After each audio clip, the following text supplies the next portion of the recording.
Yeah, I mean, one of the reasons I listen to the radio isn't to listen to great songs, it's to listen to how things were recorded. Like I can drive around and listen to a band and just zone in on the drums. What do the cymbals sound like? What does the snare sound like? What's the bass? What's the guitar? And kind of, phase out the vocals and all of those things. And it's, on a technical aspect of it, that's, awesome. But at the same time, it's kind of made music. It's just different. It's just different. When something kind of is your job and your career and your passion and what you love to do versus just kind of casually. Like the way I listen to music is the way people who are really into sports watch football. Right. Yeah. Whereas when I watch football, it's just a bunch of dudes running around on a field chasing the ball around. Yeah. You know what I mean? Right. But when, Master of Puppets comes on the radio, it's just not Master of Puppets to me. It's Flemming Rasmussen, the producer, and I instantly think about what studio they recorded it in, and I listen to the snare drum and, wonder why they have the bottom snare mic that loud, and listen to the reverbs and the way that the presentation of the mix is coming out of the speakers. Today we're changing things up a little bit. Instead of sitting down to chat with a monster drummer, we're sitting down to chat with a monster producer. Our guest today is a producer by the name of Nick Raskulinecz. You spell his last name Raskulinecz.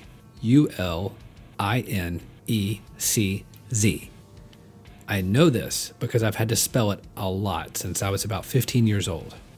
Why is that, you may ask? Well, that's because I go that far back with Nick. We both grew up in the same hometown and became friends when I was 15 and he was 17. A year or so after that, Nick joined the band I was playing in, assuming bass duties, and eventually, that adventure took the two of us and our other two bandmates out to Los Angeles. We had been out on the road in the U.S. doing DIY van tours for some time, with one of those tours taking us to Los Angeles. We had another good friend from back home who had moved to L.A. before us and had joined the band Weezer, where he found great success. So being inspired by our friend and by countless others who journeyed west before us in their musical version of Manifest Destiny, not to mention, we really liked the weather out there, we packed our belongings and made the permanent trek to Hollywood. It could not have been more of a cliche, and it could not have been more educational, challenging, fun, and ultimately and obviously life-changing for all of us. While we were out there, we crossed a lot of things off of our bucket list. Hell, our first gig in LA was at the Whiskey. Of course, no one was there, but still, we were on the stage of the Whiskey. To a serious student of rock and roll, that was incredible for me. We played the Roxy, we played the Troubadour, we played sleazy dives, and we played backyard parties. We also had the opportunity to record our countless songs that we were always writing in some of the most famous recording studios in the world. How did that happen? Well, let me tell you. Back in our hometown of Knoxville, Tennessee, Nick had bought a Tascam 4-track recorder, the kind that has a cassette that you record onto. He became a sort of de facto engineer and producer for our band and for all of our buddies' bands too. It was through all of us that he gained his first experience with the art of capturing music on tape. His first taste of something bigger was when he was able to jump on as third engineer, or some title like that, for the debut of our hometown friends Superdrag, who had scored a major label record deal. Nick had been engineering and producing Superdrag's demos and independent releases up until that point, so it was only fair and right that he was able to participate in their major label debut. Fast forward to being out in LA, and eventually Nick was recommended by our buddy in Weezer to the studio manager of an extremely celebrated recording studio in Van Nuys, California, Sound City. She was looking for an assistant and someone who could cook and grill for the clients. Nick just happened to be an awesome cook. He still is. His guac rules. And so after meeting the studio manager, she gave him the job. He had a foot in the door. And not just in any old studio, but in Sound City. A cursory listing of albums recorded there should be more than enough to convince anyone of its worth. Nirvana's Nevermind, Rage Against the Machine's debut album, Fleetwood Mac's Rumors, Neil Young's After the Gold Rush, Tool's Undertow, multiple albums by Cheap Trick from the 70s when they ruled, Multiple albums by Tom Petty and the Heartbreakers, when they ruled. Dio, Pat Benatar, Slayer, Johnny Cash, Queens of the Stone Age, the Black Crowes, the Grateful Dead. The list goes on and on. For Nick, though, the album that woke him up as a kid and made him say, "I want to do that," was recorded there. Rats Out of the Cellar. For him, and for all of us, Sound City was a sacred shrine. So, with Nick sweeping floors and cooking food at Sound City, our band was able to get in there during the middle of the night hours and the weekends where nothing was happening and record our demos. So I basically learned how to track drums in Studio A of Sound City. And Nick learned how to record bands and make records there. Incidentally, there's an awesome documentary called Sound City, where the one producer that they interview for the movie is Nick. He gets pretty emotional in the film when talking about the place, and rightfully so. It was college for him. It was where he learned his trade. So eventually, with Sound City taking up more and more of his time, Nick had to make a choice. Stay with the band he had put the last 8 years of his life into, or focus on his career in engineering and hopefully producing. So he made the right call and pursued the latter. It was a tough go for a while, for Nick and for his wife. They were struggling to get by, and I remember one phone call where he sounded super down and told me they were thinking of folding things up and heading back home to Knoxville.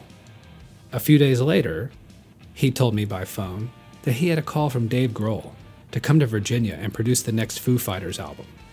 So in typical awesome Grohl style, he had remembered this young guy who had been an assistant engineer on a session that Dave had done at Sound City, and he came in and lifted this underdog up and set his life on its right and true course. The rest is history. Since then, Nick has won Grammys. He's recorded albums for countless awesome bands: Alice in Chains, The Deftones, Korn, Mastodon, Stone Sour, Hailstorm. The list goes on. Nick made it, and he's still making albums today in his studio in Nashville, Tennessee. He eventually realized that he wanted to raise his kids in the much more sane environment of Tennessee, so he made roots here in Nashville. And I'm really, really stoked that he did. Because while we may not get to see each other too much due to our busy schedules that both of us maintain with our families and our jobs, we still get to hang out and laugh a lot when we do. So doing this podcast interview at his Rock Falcon Studios wasn't work at all, but it was a true joy and a blast. I really tried to pick his brain and not ask him all of the same questions that he would be asked for any old recording trade magazine, website, or blog, but I tried to focus on questions that I thought would interest those who love drumming. So I hope you enjoy this podcast as much as I do. There was so much raw ball busting that we had to edit out, as what do two good old friends do when they get to hang out together? That's right, they bust balls. But it was all in good fun. So, on to the interview. I'd like to welcome everybody into the Meinl Radio podcast. Today we're at Rock Falcon Studios in Leapers Fork, Tennessee. Are we in Leapers Fork or are we in Franklin? Franklin. All right, sorry. We're in Franklin, Tennessee at Rock Falcon Studios. Get it right. Sorry. With producer Nick Raskulinecz. And I have a little bit of a disclaimer here. Nick and I go super way back. I've known Nick since I was 15 years old, and we grew up playing in bands together back in our hometown. So it's a treat to be able to sit down with him because he's super busy all the time producing bands. So thanks, Nick. You're welcome, Chris. All right. I know your time is valuable. Money is time. Time is money. So we're going to launch right into this, all right? I'm ready. Let's launch. All right. So like 3, 2, 1. Like I said, you and I go way back. When we first started recording our band's demos together, we did it on cassette tapes on your Tascam in the garage. Then we started recording our CDs on 2-inch reel-to-reels in our hometown. Then when we moved to LA together and you started working in studios there, we were doing the kind of like the midnight sessions when we had some free time. We'd get in there, record demos, and doing that on 2-inch as well. So the cliche goes that these types of media that we recorded to involved an amount of consistency and ability as a player that some would say aren't as necessary to have since the age of digital was ushered in with Pro Tools and DAWs like that. So would you say that cliche is true, or is that unfair? I say that cliche is false. You still have to play great.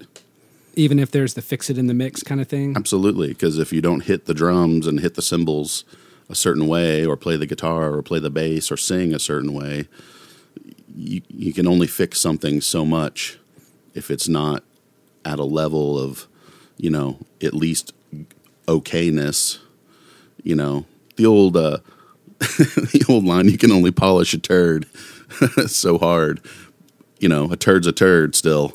And I think the same thing applies to recording, especially the drums. A lackluster, drum performance that, where all four of somebody's limbs aren't landing where they should land within a reasonable time frame of each other. You can't really fix that.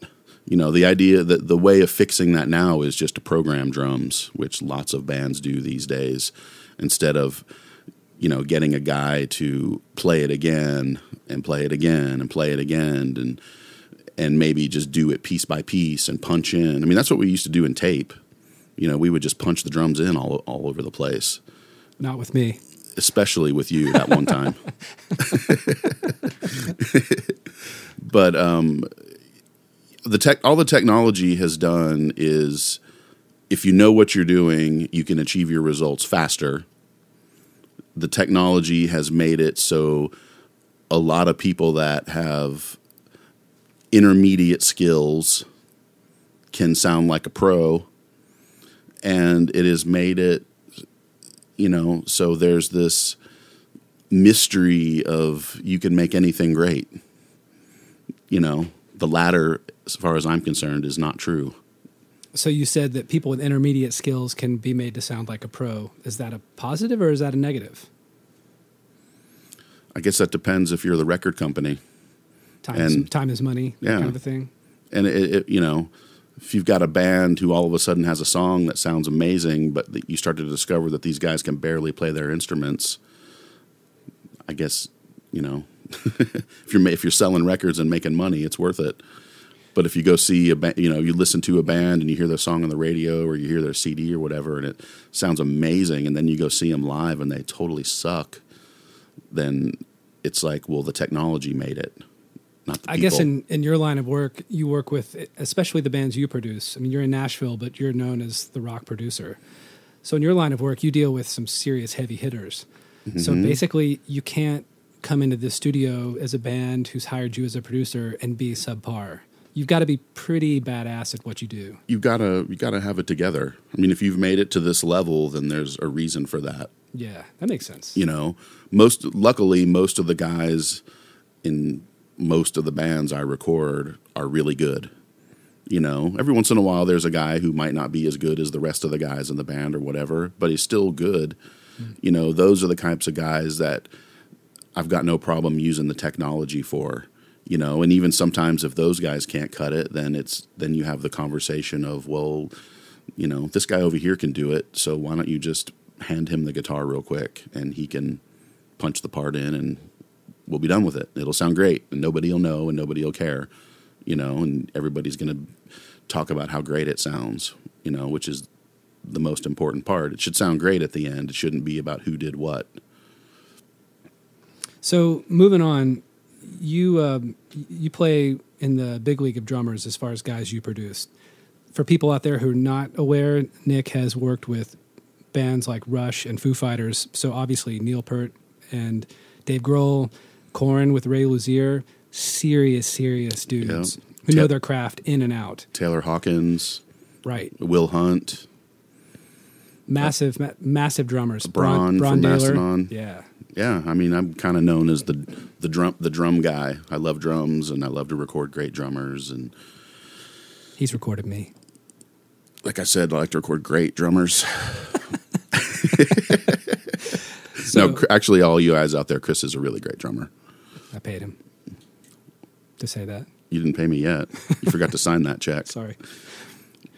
But yeah, I've been very lucky. I've been lucky to record. And I recently recorded Alon Rubin, the drummer for Nine Inch Nails. He was in here, and he was mind-blowing. A lot of people may know him as the guy that recorded drums on the last Paramore record or the one before that. Yep. And incredible drummer. Yeah, and a great person, too. Yeah, I've heard he's a good guy. He's a really good guy. So, okay, all these drummers, there's all these guys that this question wouldn't apply to. It wouldn't apply to you and your experience because you've recorded these serious dudes. So please humor me. Think back to simpler times and how you might have handled this scenario. Because I've encountered this, I've seen this happen before. Oftentimes an engineer or a producer will ask a drummer to play on cymbals, heads, or drums that are different from what the drummer has. Usually because the engineer or producer has experience with that particular gear, and whatever they're suggesting, it's tried and true sonically speaking. Barring the drummer's gear being absolute crap, and the engineer or producer subbing the gear out of blatant necessity, would you think that injecting a gear element that's outside the drummer's comfort zone could be counterproductive to getting the best performance possible? And how would you balance that as an engineer and as a producer? Well, it's only counterproductive if the person playing just has an absolute closed mind about it. I mean, no matter what they want, being in a studio, putting your drum set, just for example, versus, on stage when it's mic'd up or in a rehearsal room, it sounds different everywhere you put it. Every room is different. And the reasons for using different types of heads and different types of cymbals, I mean, the list is a mile long. It depends on how the drum sounds in the particular room, what's on the floor, what are the surfaces around it, how hard does the guy hit, what kind of microphones are on the drums. I mean, there's a really long list of reasons why. For myself, I never try to make any changes on anybody out of, my own selfish reasons, and it has to be this because it has to be because that's what I use. Because I use a lot of different stuff. Things that apply to one drummer or one band don't usually apply to the next one.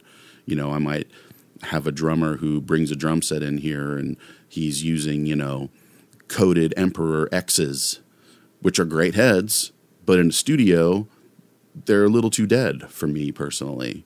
So I might try to get him to go to just a straight-up Emperor, coated Emperor, or a clear Emperor to get a little more attack, and it depends on the drums. And, luckily, I usually don't really have any resistance from dudes because they want to make it great and they want it to sound great. And usually I can get guys to try things, mix and match drum heads, mix and match drum brands, mix and match cymbals and cymbal brands. And, it's all for the common cause of whatever it takes to make it sound the best, and it only really becomes an issue if the person playing is just dead set on they want to use their stuff and that's it, no matter what. And then it's like, well, your stuff doesn't sound great, so let's try this other stuff and see if we can make it sound great. And 99% of the time, dudes listen back and they love it. And, I can't tell you how many guys I've recorded who have switched brands and companies and switched what kinds of heads they use and drum companies and all kinds of crap after recording with me for a record, and that makes me feel good because it's like, what, it's kind of cool to open people up to new stuff. I think that's part of making music is being open to trying new things. And I mean, at the end of the day, a drum head is just a drum head, but there's some details within that statement that aren't at the end of the day, And when you record something and you have to live with it over and over and over and listen to it over and over and over again, you want it to sound great. It's easy in the heat of the moment just to be like, well, I'm using my stuff. That's it. This is what I use. I use these heads. I use these cymbals. But I'm listening in a totally different way in here through the speakers. I'm listening to so many different characteristics of how the person plays the drums, hits the drums, swings with the drums, plays with the click, what the drums actually sound like, how everything reacts in the room. So, most dudes are cool with changing stuff around. Well, you said 99% of the time everybody's cool. So that 1% of the time when you've got some guys that give you a little resistance, do you acquiesce to their being stubborn in the interest of just getting it done? No, I usually get them to come around. So it's 100% of the time. Pretty much. 99% of the time it's easy. 1% of the time it sucks. 1% of the time I have to actually get up out of my chair. walk in there and be like, all right, you had your fun. That's awesome. So a minute ago, we talked about some of the drummers that you're known for working with, and you name-checked a couple that maybe people might not know, like a guy like Will Hunt, who he played on, was it the Evanescence record? He played on Evanescence, and he's been in some other bands. But I first heard about him when he played with Tommy Lee, when he was Tommy Lee's drummer for a while. He also played with Mötley Crüe for a little while. One of the best rock and roll stories I ever heard. Tommy Lee couldn't play a gig. They were in Europe. Will lives in Florida. He got the call from Nikki Sixx. And got that, dream. Hey, there's a ticket waiting at the airport for you. Meet us in London, and you're playing in Mötley Crüe. And Will learned all the songs on the plane on the way. Wow, dude, that kind of thing totally impresses me. Yeah, the guys that learn a whole set on a plane ride, or I could never do that. 2 days, right? I mean, that's crazy. I got to play. Yeah, and out of my fan fascination, I'm like, so wait a minute, you're telling me the first time you ever played Shout at the Devil was on stage with Nikki Sixx? And he's like, yep. I'm like, that's pretty much the coolest thing I've ever heard. Dude, that's totally the coolest thing. Right? God. But yeah, Will's amazing. He plays in bands, but his main gig is Evanescence, yes. So you've worked with all these really stellar drummers, but who are some drummers that you've worked with that blew you away that people may not be aware of, and what was it about them that impressed you so much? Jimmy DeGrasso is really good, the drummer for Black. He played on the first 2 Black Star Riders records. I'd never met Jimmy or heard of Jimmy, and he's really, really killer. Jimmy had been, for those of you who don't know, Jimmy had been in Megadeth for some time. I think the first time I heard about him was back in the late 80s when he was in Y&T. And then I forgot about Y&T. Yeah. He goes back. Yeah, he's been around. Yeah. Solid drummer. Yeah. You calling him old? I'm calling myself old. Yeah, I know. Me too. Jimmy's awesome. He was one of the guys to come through here who I was pretty blown away by. Alon Rubin, I'd never even heard of him before. Really? No. And he came in, and I was a little bit like, yeah, well, he's like, yeah, I got to leave tomorrow at 1. I'm like, whoa. We got to record 6 songs. And he just laid it down. And then, 3 hours later, we had 5 of them done. I'm like, got my foot in my mouth, Yeah. Yeah. There's been a lot of dudes. The drummer for this band called the Hold Steady was amazing. I can't remember his name. Yeah, every once in a while I get very surprised. Yeah. What was it about Jimmy that you liked so much? Just his timing and the way he hits, and a lot of great ideas. He was fun. He was easy to work with. Nice. So you've now had the proverbial shop set up in 2 of the most famed cities in the world for making records. First L.A. and now Nashville. You've been in Nashville for how many years now? 10. 10. How do these 2 towns differ to work in as a producer, and how are the musicians different? Well,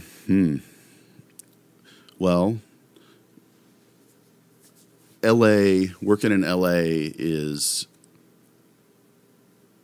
that's a tough one. Working in L.A. it just feels different. It's kind of the difference between Tennessee and California. The people are different. The vibe's different. There's a different...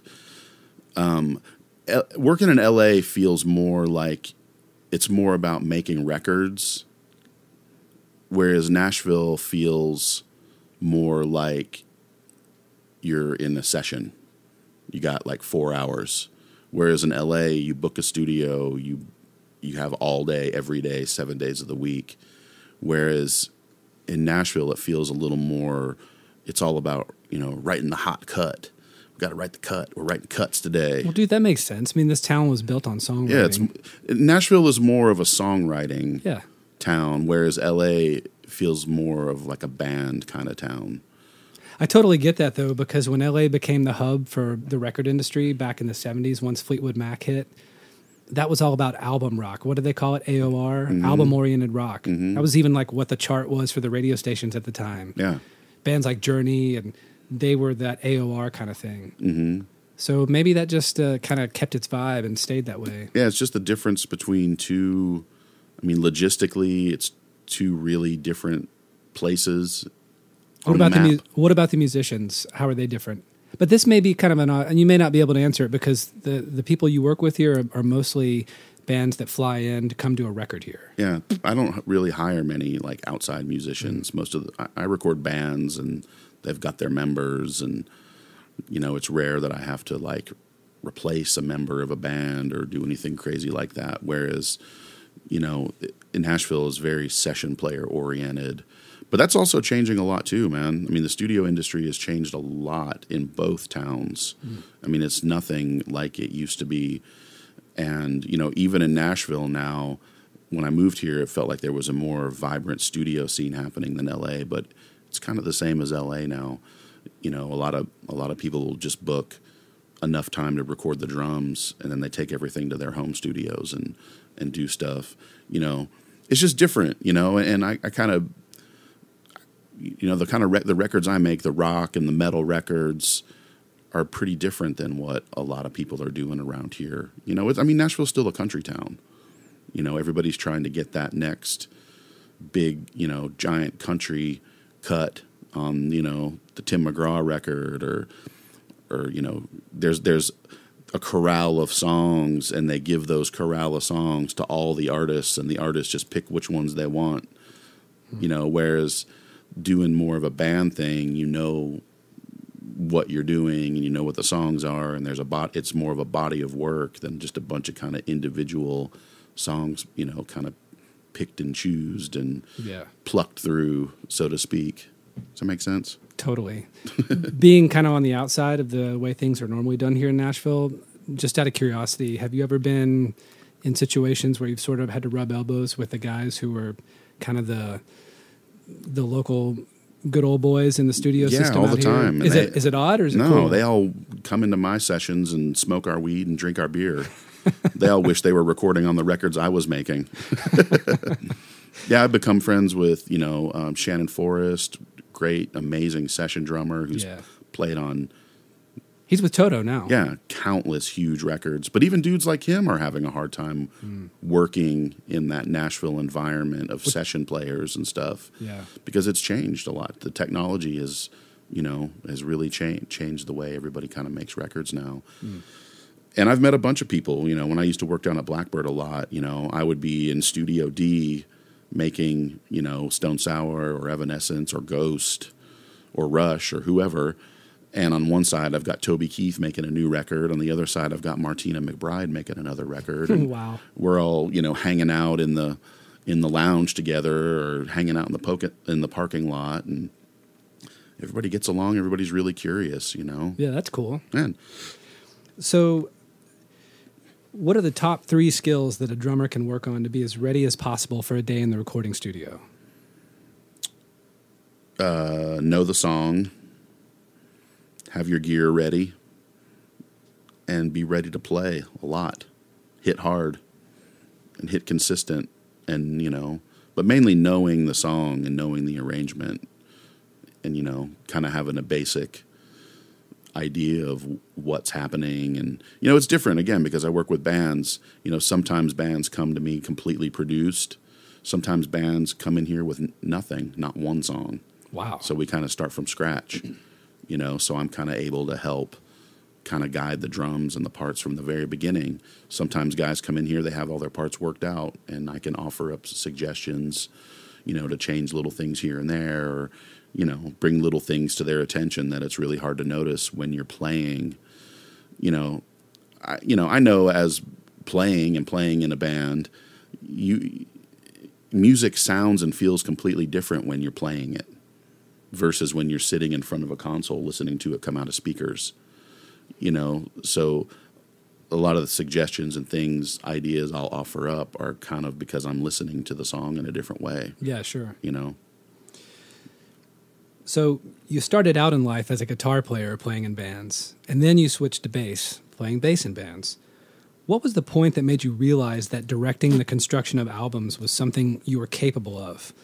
Also, are you more influenced by producers or by musicians in terms of your daily work? Well, the whole reason we were doing the band. It wasn't about this. Right, whole, but the whole recording was so we could listen to our songs. But even when we were doing okay, that's fair enough. When we were doing the band, you were the guy with the Tascam. Yeah. So you did that out of necessity, like someone needed to do it? I did it out of wanting our band to have great songs, and it kind of dawned on me that while we're playing them, you don't hear them the same way. You know, it kind of dawned on me that we need a way to record them so that we can listen back to them over and over and make a cassette and listen to it in the car and listen to it for a week. And then next time we had band practice, it'd be like, hey, I've been listening to that song a bunch. I wonder if let's try this or let's try that, or that part's stupid, or we need a different part for this. I mean, that's where the whole producing thing kind of started. So you did that. At that point, it was like basically, I mean, it was really a utilitarian thing for us. It was. But at what point were you thinking, man, I really dig putting this all together, helping construct parts, and at what point did you sort of start to love that as opposed to loving playing your instrument? Oh, I mean, I've always loved both of them. You know, the producing thing just kept me around music all the time. Even when we weren't playing in our band, I was still around bands, right? Our friends' bands and other bands, and working in studios. It just kind of turned into it, you know. And it was just a way to always be around music, I guess. But nowadays, as far as what influences you and what you do, is it just listening to music daily, listening to music you like? Are there certain producers where you listen to maybe ways that they did things? All the time. That's why I listen to the radio. Is it kind of a mix of everything that influences you? Kind of. Yeah. I mean, doing this is almost a curse because you don't hear music the same way. Yeah. Ever as regular people do. So kind of like the surprises. It's like you kind of you got the look under the hood. Yeah, I mean, one of the reasons I listen to the radio isn't to listen to great songs. It's to listen to how things were recorded. Like I can drive around and listen to a band and just zone in on the drums. What do the cymbals sound like? What does the snare sound like? What's the bass? What's the guitar? And kind of, phase out the vocals and all of those things. And it's, on a technical aspect of it, that's, awesome. But at the same time, it's kind of made music. It's just different. It's just different. When something kind of is your job and your career and your passion and what you love to do versus just kind of casually, like the way I listen to music is the way people who are really into sports watch football. Right. Yeah.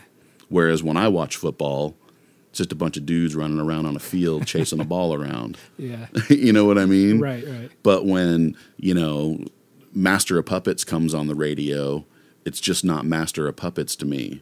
It's Flemming Rasmussen, the producer, and I instantly think about what studio they recorded it in, and I listen to the snare drum and, wonder why they have the bottom snare mic that loud.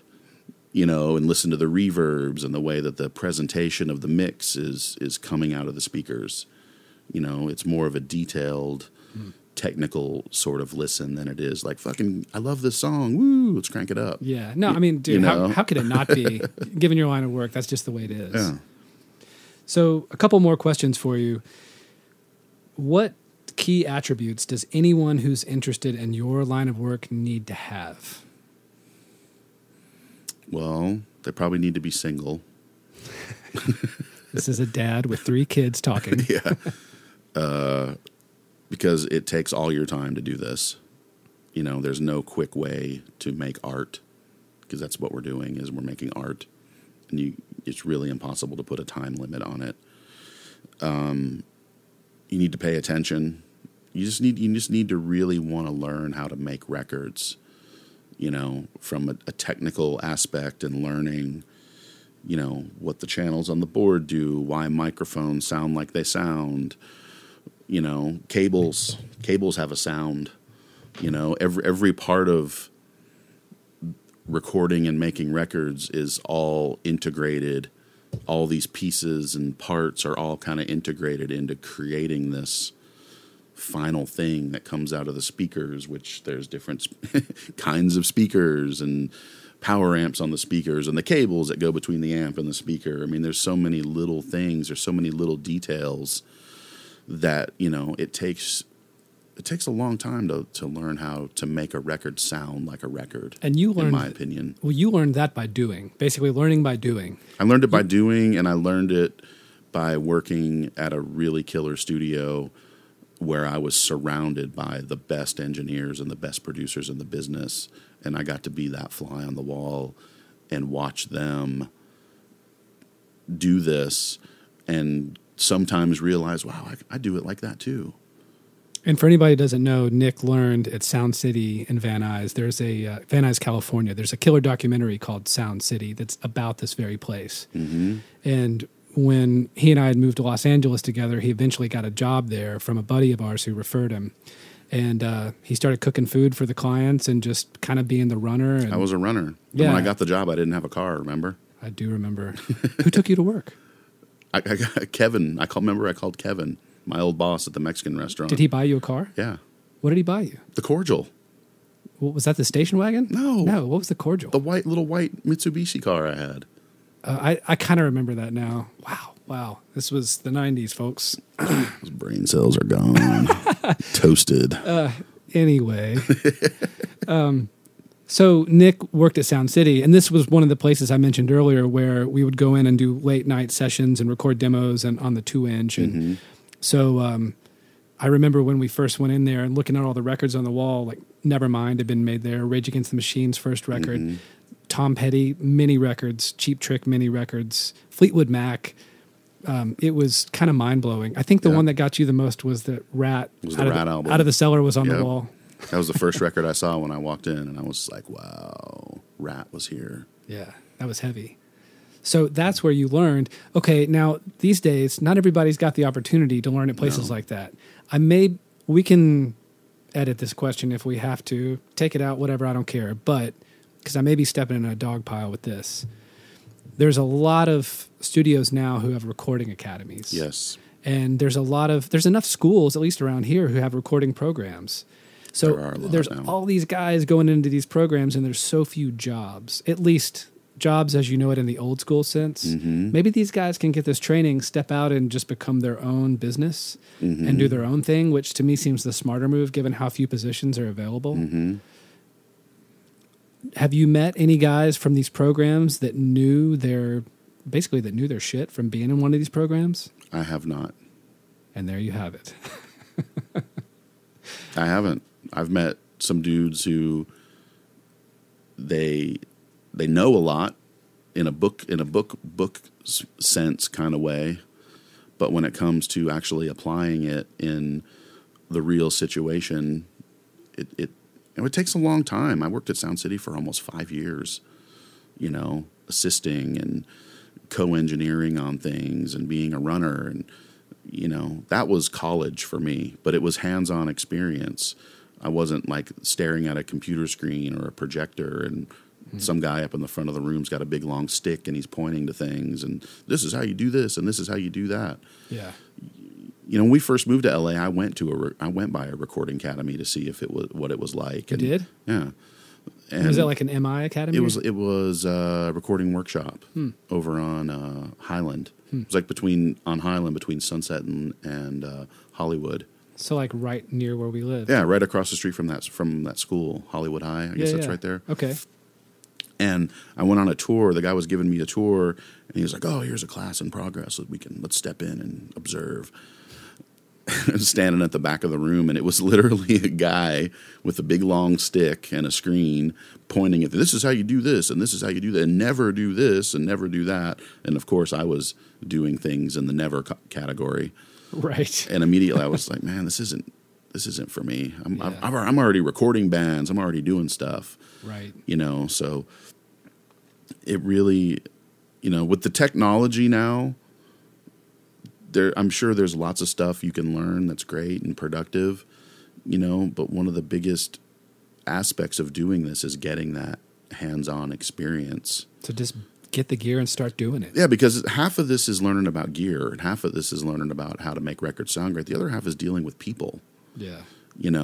Every record I make is 3 or 4 or 5 brand new people that I didn't know 2 weeks ago. So you're just managing personalities constantly. Yeah, and now I'm in the studio with these 4 people who want to record their songs, and I've got to create this really quick relationship and create trust, like immediately.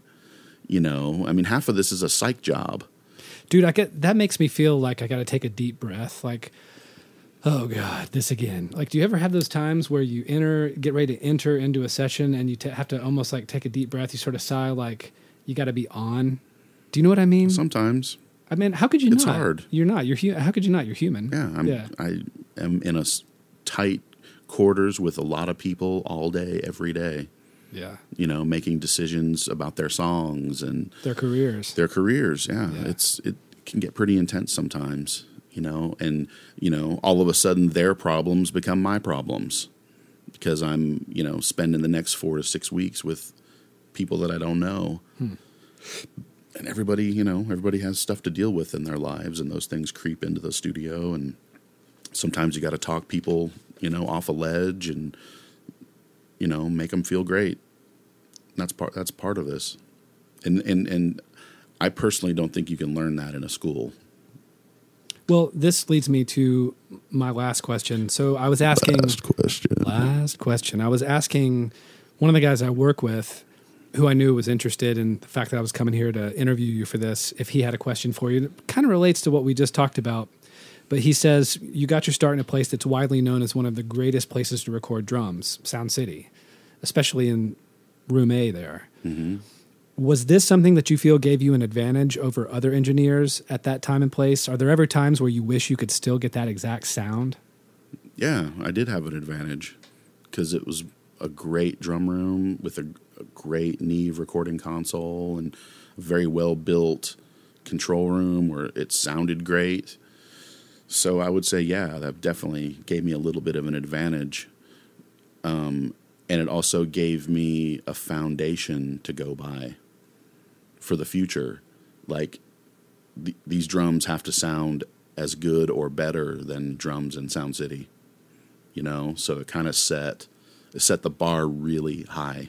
Is that tough? Yeah, absolutely. You've been in that room. You recorded drums in that room.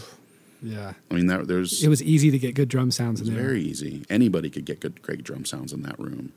That's why I was surprised when we went to, there was a place in Hollywood after some of the time we spent in Sound City, we went to this place called Grandmaster. Mm-hmm.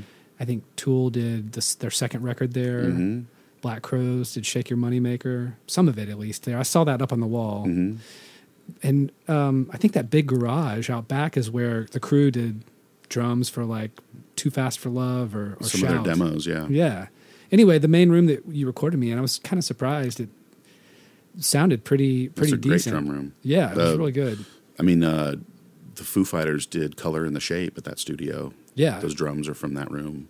Coming from Sound City and going there, it was, right. Yeah. Coming from Sound City and going there, I was pleasantly surprised. I mean, that was kind of the thing, is who's got the best drum rooms in L.A. You know, there were all these studios vying for, you know, the best drums. For some reason, it's all about the drums. Your drums sound pretty good here. They sound great in here. I think this is a great little studio, and, you know, I think we managed to get the best possible sound we can get in any studio we work in, you know, but remembering, you know, I worked at Sound City so much and was part of so many sessions, and sessions that were engineered and produced by other people, but I still was in there listening the whole time, you know. And then when I started making records there on my own, just the way it feels, and it's hard to put into words, but there's a feeling you get from hearing a drum set recorded a certain way, you know, and I have to have that feeling no matter what studio I'm at, no matter who's playing the drums or what the drums are, or what heads there are, or what cymbals there are, before we can go to the next thing. Yeah. Well, dude, I know you got a session about to start. Thank you so much for your time. You're welcome. That was fun. So once again, you guys look up the documentary Sound City on, I guess, Netflix maybe, Amazon Prime, wherever. Check it out. I think it's on Netflix. Do a little research on Nick Raskulinecz. That's Raskulinecz. Mousc. Dude, I've always known how to spell your name. You should. It's been fucking 25 years. Well, dude, the craziest thing is that everywhere in print, whenever I know you're going to be listed in print, I look for your name to see, like, someone has to have messed up spelling his last name. And in all the time I've seen your name in print, nobody has misspelled your last name. How in the hell is that possible? It's been misspelled. I've never seen it. Well, Yeah. Look harder. Right. Cool. Thanks, Nick. It's been misspelled on records. Really? Yeah. Oh, that's terrible. I know, right? What's wrong with this world? Has it been misspelled on gold records? Not on the plaques themselves, no. That's good. I don't think. Send it back. I don't know. Cool. Thanks, dude. All right. Thanks for listening to Meinl Radio. If you liked this episode, please head over to iTunes to subscribe, rate, and leave a review. We would appreciate it very much. Thanks, and we'll see you soon.